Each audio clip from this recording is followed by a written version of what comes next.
Hello guys, আজকে আমরা বিটরুটের juice তৈরি করব। তো চলুন তৈরি করা যাক। আর জুসটি বানানো খুবই সহজ, যা আপনারা খুব সহজেই বাসায় বসে তৈরি করতে পারবেন। তো এখানে আমরা কিছু লেবু নিয়েছি, তারপর কিছু আদা কুচি, কিছু পুদিনা পাতা কুচি এবং লেবু স্লাইস করে কেটেছি।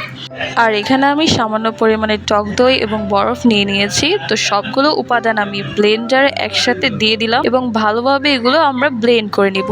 তো কিছুক্ষণ আমাদের ব্লেন্ড করতে হবে।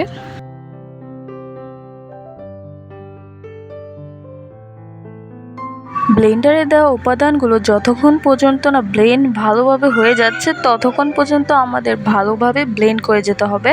একদম দানা দানা ভাব থাকলে চলবে না, একদম ভালো করে মিহি করতে হবে।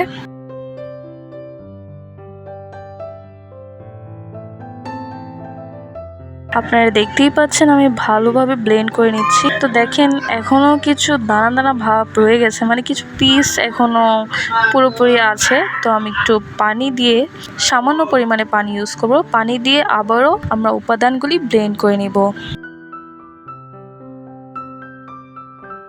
তো এখানে আমি নিজের স্বাদ অনুযায়ী চিনি ইউজ করেছি। আপনারা যে যতটুকু চিনি খান ততটুকু পরিমাণে আপনারা চিনি ইউজ করতে পারেন।